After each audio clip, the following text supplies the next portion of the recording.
wherever you may be listening. We're on Fox Sports Radio and right here on FS1, 1 hour from now, where Colin was right, where Colin was wrong. We got a great World Series. We got great Monday Night Football tonight. We had a crazy Sunday Night Football game. Tom Brady is back. Bold. Joy Taylor is joining me. This is such a crazy weekend, crazy time. I had so much fun watching that game last night. The whole weekend was wild. Nuts. The big UFC fight. This morning, my wife texted me. She goes, "What's going on with football?" She was like, crazy. The early window of games was insane. Insane. So I want to start with this. You know how general managers will sign quarterbacks early? And sometimes, like, Carson Wentz is injured and stuff, and you're like, why are they doing that? The reason they do that is because quarterbacks now are so important. Once you find one and you think he's the right person, you sign him, you hope you get a little bit of a financial break over the next 5 or 6 years. This league is all about quarterbacks. 7 games in, Tom Brady has transformed the Buccaneers franchise. Bill Belichick, have you watched New England? Belichick, the smartest football coach ever, has won 43% of the games in his career when he didn't have Tom Brady starting. Pete Carroll fired twice, 14 and 18 in Seattle pre-Russell Wilson. Mike McCarthy, Favre and Rodgers looked like one thing. Seen Dallas this year? We talk about strategy. You know the difference between Facebook and MySpace? It ain't strategy. It's Mark Zuckerberg. Okay, that's your strategy. Stop talking about strategy. Tom Brady in 7 weeks has changed the franchise. Now you got guys like Gronk is retired. Suddenly Gronk's like, maybe I can play another couple years.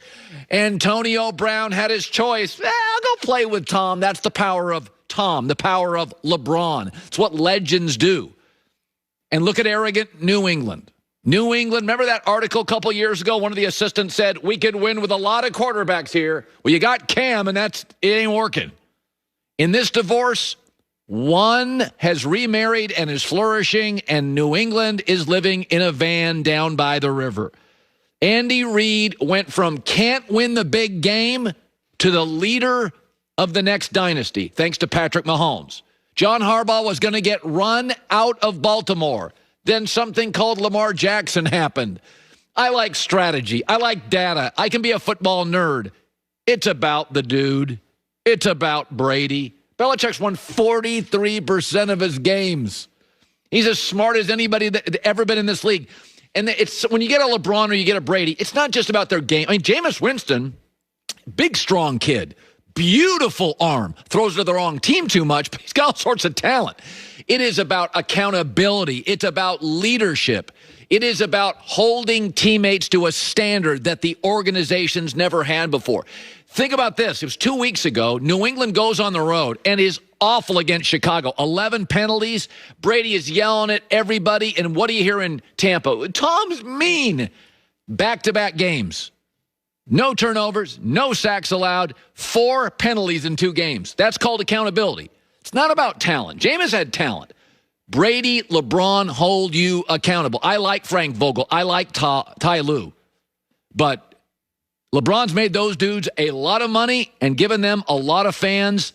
It's not about strategy with LeBron. It's not about strategy with Tom Brady. It's about coming into the room and changing the temperature of it. You hold everybody accountable and your leadership and your efficiency. It is unbelievable to watch Tampa. And by the way, you knew it wasn't going to be easy. There's no preseason. Tom's getting older. We knew it wasn't going to be easy. New system, new coach. But this is not a Bruce Arians story. The Bruce Arians book has been written. No risk it, no biscuit. Throw the ball down the field. Be aggressive, really loose. Tampa's still all those things. They got rid of the loose because they got Tom Brady, and he's totally accountable.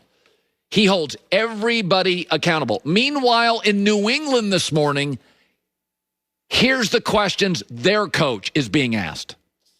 Bill, do you plan on having Cam Newton as your quarterback going forward? Yeah, absolutely. Just want to give Stead a little experience here. Yeah. It's not about experience. It's not about strategy. I like Andy Reid. I think Pete Carroll and Belichick, first ballot Hall of Famers. But Mike McCarthy, watch the Cowboys today. This is why franchises sign quarterbacks early, even ones with injuries. I mean, are you watching the Chargers and Justin Herbert? They're going to sign him early, guarantee it. They're going to sign him 2 years early. Joe Burrow in Cincinnati, Kyler Murray in Arizona, sign him early, get a discount. So hard to find the right guy, and when you do, and Tampa did, it just took them, 50 years of their franchise to find a quarterback. They changed the temperature of the franchise in 7 games. Tampa this morning is the best team in the NFL. All right, I'm from the Pacific Northwest. Proud for years and years to be a Husky and Seahawk fan. And last couple years, Joy has seen me. Can we let Russell Wilson take over the team a little bit? Can we let Russ? And so there's a saying in Seattle called "Let Russ cook." And I love the saying "Let Russ cook." But we didn't ask that he runs the whole damn restaurant. He needs a little help as he's cooking. Could you have a prep cook? Could you have a general manager? Could you have some waiters? Could you have somebody washing the dishes? Yeah, I know he threw 3 interceptions last night, but unfortunately, he has no help. They can't cover anybody. No pass rush. Myles Garrett has 9 sacks this year. The Seattle Seahawks team has 9 sacks. The leader of the Seahawks in sacks is Jamal Adams. He's not only a safety, he's only played 3 games. They can't guard anybody. They can't cover. They can't get pressure. They're giving up 6.3 yards a play. You want to know the other 2 teams that are close to that? Atlanta 1-6 and Jacksonville 1-6. Seattle should be 1-5. Do you know how bad the Dallas defense is? I mean, we're all like acknowledging how bad it is. Oh, Seattle's given up more yards in 1 less game. We want Russ to cook, but the cook, even if he's a 5-star chef, needs a little help. There's a reason that Russell Wilson throws some picks, and one was really bad. It should be noted his really bad one did not result in any Arizona points because DK Metcalf is not human. The point being, if you watch what is happening right now in Kansas City with Mahomes, yesterday, last week, they ask Mahomes 5, 6, 7 times a game, go be special. In Seattle, they asked Russell Wilson to be special. The minute he leaves the team hotel to get on the bus, and then they ask him in overtime to make more great plays. There's a difference between let Russ cook and force Russ to run the entire restaurant. They have got to make a move. This is, I mean, he's everything. That's why I don't understand when Pete Carroll got conservative in regulation. You trust this defense? And by the way, Russell Wilson in Seattle is becoming James Harden with the Houston Rockets. It can be mesmerizing, historic. It is fascinating. But there's a reason that James Harden is out of gas by the first round every year. And you're going to run Russell Wilson absolutely into the ground with this football team. He needs help, something, anything. Tyler Lockett, who, again, came out of college as sort of a gadget guy, thank God that works. I mean, cross your fingers, and those 2 are unbelievable. But if you look at how Patrick Mahomes and Lamar Jackson are sort of allowed to grow, Jared Goff, you'll watch that tonight. You're asked to be special a half dozen times. You're not asked to be special the minute you get off the bus, even after the game. Russell Wilson is willing to take all the heat for the entire franchise. I thought we played a great game except for those 3 plays, I mean, honestly. And those are my fault. So, there's so much that we can do, and we have so much confidence. Our confidence is not going to waver. They're a great football team, too. And we knew it was going to be a battle. It always is down here and whenever we play.